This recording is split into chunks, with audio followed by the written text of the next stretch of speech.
Olá, meus irmãos, tudo bem com vocês? Eu me chamo Tiago, alguns de vocês já devem me conhecer, mas para quem não me conhece, eu tenho servido como pastor na Igreja do Evangelho da Graça, em Timbó, Santa Catarina. Eu também tenho coordenado um programa de treinamento de líderes, chamado Seminário Teológico da Graça, e talvez você já tenha ouvido a minha voz através dos nossos devocionais diários. Eu também tenho coordenado esse ministério, vamos dizer assim, dos devocionais, que inclusive estão sendo postos aqui no nosso canal no YouTube. E é uma grande alegria poder estar com vocês mais uma vez compartilhando a palavra. Fazia um tempo que eu não compartilhava a palavra com vocês, mas eu queria fazer uma exposição bíblica em 1 Coríntios, no capítulo 5. Bom, esse é um capítulo que muitos dos pastores não gostam de fazer exposições sobre eles, principalmente se a pessoa está em oposição com a mensagem da graça, porque é um texto onde nós vamos ver uma série de coisas polêmicas que vão entrar em conflito com muitos dos ensinamentos trazidos hoje em dia, principalmente mais voltados à lei. Mas nós precisamos avaliar e ter uma boa interpretação bíblica e entender qual é a vontade de Deus para nós como igreja. Nesse capítulo 5, nós vamos ver realmente vários assuntos polêmicos, e o primeiro deles já vai estar ali no capítulo 5, versículo 1. Se vocês estiverem aí com suas Bíblias, observem o que diz ali no versículo 1. Paulo diz assim: geralmente, se ouve que há entre vós fornicação, e fornicação tal qual nem ainda entre os gentios, como é haver quem abuse da mulher do seu pai. Então, nesse capítulo 5, versículo 1, nós estamos aí já no versículo 1 identificando o problema. Nós vemos que tem um problema muito sério nessa igreja de Corinto e ele está sendo tratado ali. Então, nós vemos que havia um problema grave a ser tratado nessa igreja. E qual era o problema? Qual é a identificação desse problema? Estava havendo uma grande quantidade de imoralidade sexual. Tanto que nesse caso era um homem, um cara, que estava abusando, estava cometendo adultério e ainda por cima com a sua madrasta, vamos entender assim. Então realmente isso é horrível e nós já entendemos qual é o ponto principal do capítulo 5. Nós identificamos o problema e a partir desses próximos versículos, do versículo agora do 2 ao 5, nós vamos ver como o apóstolo trata esse problema. E ele vai falar algumas coisas aí também que para muitos é polêmico, mas para nós é doutrina bíblica e deve ser analisado e visto dessa forma. A partir do versículo 2 ao 5, a palavra fala assim: estais inchados e nem ao menos vos entristecestes por não ter sido dentre vós tirado quem cometeu tal ação. Eu, na verdade, ainda que ausente no corpo, mas presente no espírito, já determinei, como se tivesse presente, que o que tal ato praticou, em nome de nosso Senhor Jesus Cristo, juntos vós e o meu espírito, pelo poder de nosso Senhor Jesus Cristo, seja entregue a Satanás para a destruição da carne, para que o espírito seja salvo no dia do Senhor Jesus.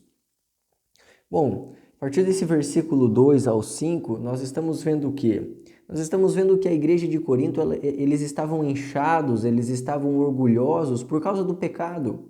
O pecado estava ali fazendo parte da vida deles, estava dominando e atrapalhando o desenvolvimento daquela igreja, mas eles, em vez de combaterem essas obras da carne, eles estavam fazendo o quê? Eles estavam se conformando com o problema. Eles estavam, talvez até, como diz a palavra, orgulhosos por ter aquele erro. Eu não sei exatamente, mas imaginem, tentem compreender a imaturidade cristã que esses homens e mulheres estavam vivendo. Mas então, referindo-se ao cara que estava cometendo o adultério, lá no versículo 1 que nós vemos, o apóstolo Paulo ele coloca uma determinação um tanto quanto pesada. Ele fala que aquela pessoa deveria ser expulsa da igreja, que pessoas que agem daquela forma têm que ser expulsas da igreja. Mas o que acontece, irmãos, é que muitas vezes as pessoas pensam, poxa, mas que critério pesado usado por Paulo ali, expulsar aquela pessoa da igreja. Alguns até pensam, poxa, será que o apóstolo esqueceu de viver aquilo que Cristo nos ensinou, que devemos amar o nosso próximo? Talvez não estava faltando um pouco de paciência e amor para o apóstolo Paulo, mas nós vamos ver no final da mensagem que existe uma razão para ele ter feito isso. E, inclusive, essa razão gerou um resultado incrível. Percebam que no versículo 5, ele usa uma expressão bem polêmica quando ele diz: seja entregue a Satanás para a destruição da carne. O que significa ser entregue a Satanás? Ele estava realmente determinando para aquela igreja que esse homem deveria ser expulso. E a partir do momento que ele fosse expulso, deposto da igreja, ele iria sofrer com as coisas do mundo. Porque nós sabemos que todas as vezes que nós estamos afastados do caminho certo de Deus, nós podemos até sermos salvos em Cristo, mas os nossos erros geram consequências. Imagine que hoje nós colocássemos uma determinação dessa para uma pessoa que fosse usuário de drogas. E ela ia sair da igreja e ia viver no mundo. Qual que ia ser o resultado disso? Ela iria sofrer, ela ia correr risco de vida. Qual é a alegria que há no pecado? Se nós analisarmos bem, os caminhos tortos, os caminhos do pecado, as obras da carne só nos levam de mal a pior. E a expressão de Paulo nessa ideia de ser entregue a Satanás é que, de acordo com a conformidade do mundo, do pecado, daquilo que é oposto à vontade de Deus, que esse é o significado da palavra diabolos no grego mesmo, tudo aquilo que é oposto a Deus vai levar sofrimento, vai trazer sofrimento para a vida desse sujeito, inclusive traz também das nossas vidas. Mas a partir do momento que ele coloca essa sentença, ele também deixa claro que o Espírito, como fala no versículo 5, final do versículo 5, para que o Espírito seja salvo no dia do Senhor Jesus. Isso nos mostra que uma vez salvos, nós sempre seremos salvos. A salvação ela não se perde, porque a salvação ela não depende de nós, ela depende daquilo que Cristo fez por nós. É óbvio que nós podemos citar muitos e muitos textos bíblicos que defendem a nossa certeza de salvação, a nossa garantia de salvação. Mas eu queria citar apenas alguns, nós já vamos voltar aqui para a nossa exposição no capítulo 5 de 1 Coríntios. Mas se nós observarmos, por exemplo, o que o apóstolo Paulo fala também em Gálatas, no capítulo 2, no versículo 21, ele diz: não aniquilo a graça de Deus, porque se a justiça provém da lei, segue-se que Cristo morreu de balde, ou como dizem algumas versões, em vão. O que isso significa? Significa que Cristo morreu por nós, e a partir do momento que nós temos a salvação nele, a salvação depende completamente dele. Se a salvação dependesse então de nós, então Cristo morreu em vão. Se a salvação fosse por aquilo que nós fazemos, então Jesus não precisava ter vindo e morrido naquela cruz. Era só a gente seguir e obedecer e fazer as coisas certas, seguir o caminho certo e pronto, chegaremos à salvação. Não precisaria Cristo ter vindo. Mas a verdade é que a salvação, ela depende daquilo que Cristo fez por nós na cruz. Um texto que eu gosto muito também, que defende a nossa certeza de salvação, está em Efésios, no capítulo 1,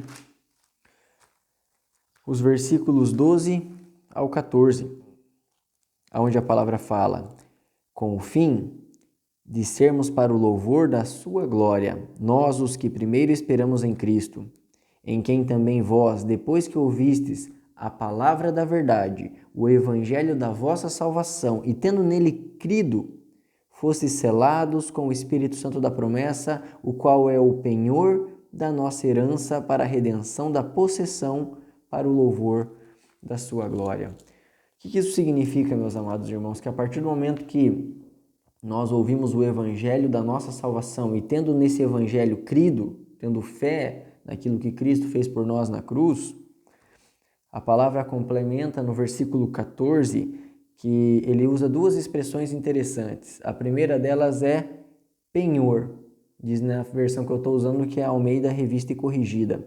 Mas o que significa penhor? Penhor é garantia. Talvez em versões mais novas você vai encontrar essa expressão, garantia. Então, o Espírito Santo nos selando, ele é a garantia da nossa salvação, da nossa herança em Cristo. E então ele também usa a expressão possessão, ou em outras versões é usada também a palavra posse ou propriedade, nos mostrando que nós somos propriedade de Deus, nós pertencemos a Deus, nós não pertencemos nem a nós mesmos, nós agora pertencemos a Deus. E é óbvio que se nós pertencemos a Deus, nós com certeza estamos muito limitados a tirar o direito que Deus tem sobre nós como dono. O que nós podemos fazer para tirar dele esse direito? Tudo pertence a ele, tudo é para ele, tudo é por meio dele. Na sequência do texto, em 1 Coríntios, no capítulo 5, nós vamos entender o porquê o apóstolo Paulo coloca essa sentença para esse irmão. A partir do versículo 6 ao 8, a palavra fala assim: Não é boa a vossa jactância? Não sabeis que um pouco de fermento faz levedar toda a massa? Alimpai-vos, pois, do fermento velho, para que sejais uma nova massa. Assim como estáis sem fermento, porque Cristo, nossa Páscoa, foi sacrificado por nós, pelo que façamos festa, não com o fermento velho, nem com o fermento da maldade e da malícia, mas com os asmos da sinceridade e da verdade. O fermento, nesses versículos que nós estamos lendo ali, ele representa as obras da carne, ele representa o pecado dentro da igreja. Aquele homem que estava cometendo esse adultério com a sua madrasta, ele estava entregue às obras da carne e naturalmente ele poderia influenciar negativamente a igreja, porque nós, seres humanos, infelizmente, nós temos a tendência de sermos influenciados pelas coisas ruins. Mas o que a palavra nos complementa ali, nos mostrando que, na verdade, nós devemos viver uma nova vida em Cristo Jesus. A nova vida ao qual Deus nos chamou para viver, Ele nos chama para que possamos ser agora influenciadores e não mais influenciáveis. Nós precisamos ter essa compreensão e esse entendimento da importância de vivermos essa nova vida em Cristo Jesus. Uma vida sem o fermento do pecado, sem as obras da carne prevalecendo em nossa vida, mas uma vida voltada agora para a vontade de Deus. A partir do versículo 9 ao 13, a palavra complementa ali dizendo: Já por carta vos tenho escrito que não vos associeis com os que se prostituem. Isso não quer dizer absolutamente com os devassos desse mundo, ou com os avarentos, ou com os roubadores, ou com os idólatras, porque então vos seria necessário sair do mundo. Mas agora escrevi que não vos associeis com aquele que, dizendo-se irmão, for devasso, ou avarento, ou idólatra, ou maldizente, ou beberrão, ou roubador, com o tal, nem ainda comais. No versículo 12 ao 13 complementa dizendo: Porque que tenho eu para julgar também os que estão de fora? Não julgais vós os que estão de dentro? Mas Deus julga os que estão de fora. Tirai, pois, dentre vós a esse iníquo. Até aqui. Meus irmãos, o que nós percebemos ali? O apóstolo Paulo está orientando a igreja que nós devemos tomar muito cuidado com quem nós andamos, com as pessoas que estão próximas de nós. Porque as pessoas que estão próximas de nós são elas que geralmente nos influenciam. Então imaginem, tentem compreender isso. Tinha lá esse irmão devasso, vivendo uma vida toda errada, e ele sendo amigo, sendo irmão, sendo próximo dos outros irmãos da igreja, existiria uma grande probabilidade dele influenciar negativamente a vida das pessoas. Nós precisamos estar atentos quem são realmente os nossos amigos. Quem são aqueles que, por mais que se digam irmãos, independente se vai na igreja ou não, nós precisamos observar como as pessoas se portam diante da vontade de Deus. Um dos problemas que nós podemos encontrar na igreja, onde ele fala no versículo 11, ele fala que nós devemos cuidar com aqueles que se dizem irmãos, mas são devassos, avarentos, idólatras ou maldizentes, por exemplo. Quantas vezes nós temos a oportunidade de encontrar pessoas na igreja que são maldizentes? E quando a pessoa começa a falar mal de alguém, começa a só reclamar e falar mal, ser um maldizente, existe uma grande probabilidade de nós, na hora que nós menos percebermos, estarmos também com os olhos críticos, reclamando e murmurando e falando mal das pessoas. Então, tudo isso pode nos influenciar e nós devemos cortar pessoas que têm atrapalhado o nosso amadurecimento. Mas percebam que quando ele fala que nós não podemos também sair desse mundo, só que isso ele se refere a todas as pessoas. É claro que você não vai chegar, por exemplo, então se eu tenho que conviver com pessoas que estão caminhando dentro da vontade de Deus, que estão vivendo essa nova vida em Cristo Jesus, então isso significa que o meu trabalho tem pessoas que não são cristãs, eles falam besteira, falam coisas ruins, então eu tenho que procurar outro trabalho. Bom, é óbvio que todos os trabalhos, todos os ambientes, praticamente todos os ambientes que você encontrar não vão ser formados por cristãos, certo? E o que isso significa? Significa que nesses ambientes nós precisamos ser a boa influência. Até porque se essas pessoas não estão vivendo essa nova vida em Cristo, essa nova vida em Cristo Jesus, então como que elas vão ser consideradas nossos amigos ou pessoas muito próximas? Essa é a ideia. Nós precisamos entender que essas pessoas fracas na fé, essas pessoas carnais ou aqueles que ainda estão no estágio de homem natural, que não creem em Cristo, todos esses devem ser influenciados por nós. Mas nós precisamos ter como pessoas próximas de nós, que nós convivemos, pessoas que nos influenciam corretamente a vivermos a nossa nova vida em Cristo Jesus. Meus irmãos, outra coisa que me chama a atenção nesse texto é quando ele realmente termina o capítulo 5, dando uma exortação extremamente pesada. Ele fala ali no final do versículo 13: tirai, pois, dentre vós a esse iníquo. O que realmente me chama a atenção nesse texto é que nós vemos que ele decretou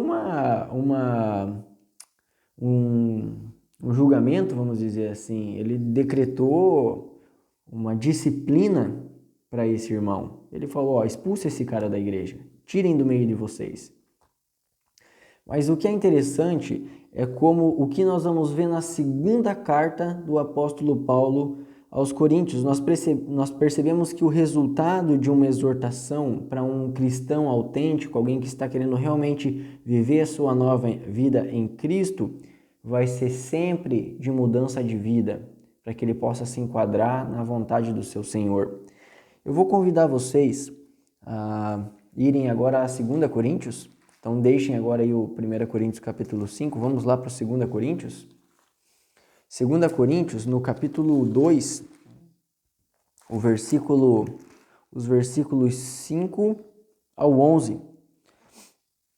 A palavra fala assim, eu não sei se tem título aí na Bíblia de vocês, a minha não tem títulos, mas ele se refere exatamente a esse cara do capítulo 5 de 1 Coríntios. Só que na sua segunda carta, nós vamos ver qual foi o resultado dessa exortação. Olha só qual foi o resultado. Versículo 5 do capítulo 2 de 2 Coríntios. Porque se alguém me contristou, não me contristou a mim, senão em parte, para vos não sobrecarregar a vós todos. Basta, ao tal, esta repreensão feita por muitos. de maneira que, pelo contrário, deveis antes perdoar-lhe e consolá-lo, para que o tal não seja de modo algum devorado de demasiada tristeza. Pelo que vos rogo que confirmeis para com ele o vosso amor. E para isso vos escrevi também, para por essa prova saber se sois obedientes em tudo.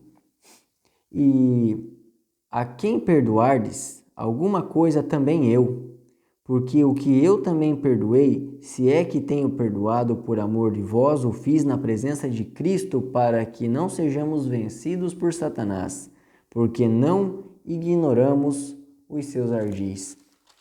Olha só que incrível, meus irmãos, que incrível a dura exortação do apóstolo Paulo, lá na primeira carta aos Coríntios, no capítulo 5, decretando que esse cara deveria ser expulso da igreja. Nós vamos perceber o quê? Que nos primeiros versículos que lemos, tanto do versículo 5 até o versículo 6, que aquela exortação lá do capítulo 5 da sua primeira carta já foi o suficiente. Foi uma exortação dura, mas foi o suficiente. E a partir do versículo 7 e 8, nós vemos algo incrível. Nós vemos que esse homem, ele se arrependeu daquilo que ele estava fazendo de errado. E nós percebemos esse arrependimento dentro da expressão ali, tristeza. Percebam que a ideia era de Paulo é para que ele não fosse tomado por tamanha tristeza, por demasiada tristeza. Ele estava triste. Por quê? Porque ele sabia que aquilo que ele fez era errado, que ele não deveria ter feito aquilo. Naturalmente, ele se arrependeu do erro que ele tinha cometido. E a partir do momento em que ele se arrepende, que ele está tomado por essa tristeza, qual deve ser a nossa postura quando alguém erra conosco? O que diz no versículo 7? De maneira que, pelo contrário, deveis antes perdoar-lhe. Perdão. Se alguém errou com você, perdoe. A pessoa precisa de exortação, muitas vezes como uma criança que comete os seus erros e precisa ser exortada. As pessoas precisam de exortação? Sim, mas também precisam, mediante a esse arrependimento, a essa mudança de vida, receber o perdão. Nós percebemos ali a importância do perdão e do amor, como ele complementa no versículo 8, pelo que vos rogo que confirmeis para com ele o vosso amor. Nós devemos amar uns aos outros, devemos suportar uns aos outros em amor. E de fato, meus amados irmãos, o amor e o perdão devem sempre prevalecer em nossas vidas. Por que isso será? Para que nós não sejamos vencidos por Satanás, como ele complementa lá no versículo 10. No final do versículo 10. Para que não sejamos vencidos por Satanás. O perdão e o amor deveria prevalecer para que eles não fossem vencidos por Satanás. E o que significa ser vencido por Satanás?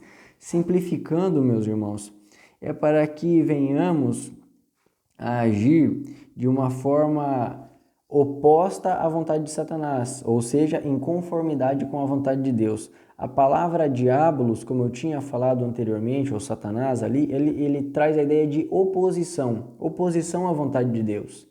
Então a ideia é que nós não venhamos a nos render à vontade de Satanás, mas que possamos estar firmes na vontade de Deus, naturalmente derrotando Satanás, porque não estamos vivendo em conformidade com aquilo que ele traz para a humanidade. Por isso, meus amados irmãos, o meu encorajamento através dessa mensagem é para que de fato nós possamos amar e perdoar. E se você errou, se arrependa, viva um arrependimento. As pessoas estão dispostas a te perdoar e Deus te perdoa em Cristo Jesus. Independente da questão da salvação, porque muitas vezes a gente acha, eu vou viver tudo errado porque tenho certeza da minha salvação. Você vai colher os resultados drásticos de uma vida longe dos caminhos de Deus. Portanto, se você errou, se arrependa, mude de vida, nunca é tarde. Se você está respirando ainda, é porque há tempo para você mudar de vida. Mude de vida, mude de vida. Isso é o mais importante. Nós estamos tendo a certeza da nossa salvação em Cristo, mas nós também queremos desfrutar das alegrias de viver uma vida em novidade, uma vida agora para a honra e para a glória do nosso Deus. Eu agradeço a oportunidade de ter compartilhado essa palavra com os irmãos. Peço que vocês orem pelo nosso ministério em Timbó, Santa Catarina, e peço também que vocês orem pelos devocionais, por tudo que temos feito, e agradecemos, assim também como oramos por todos os nossos amados irmãos no Brasil todo, agradecemos pela oportunidade de servir o nosso Senhor Jesus junto com vocês. Um grande abraço, que o Senhor possa confirmar e fortalecer cada vez mais vocês, vos dar sabedoria para que vocês possam caminhar em conformidade com a nova vida em Cristo Jesus. E se vocês quiserem também conversar comigo, podem entrar em contato comigo no WhatsApp. Os grupos têm lá o meu número, mas é o 41 99579 1801. Caso queiram conversar, também estaremos à disposição, tá bom? Um grande abraço a todos vocês.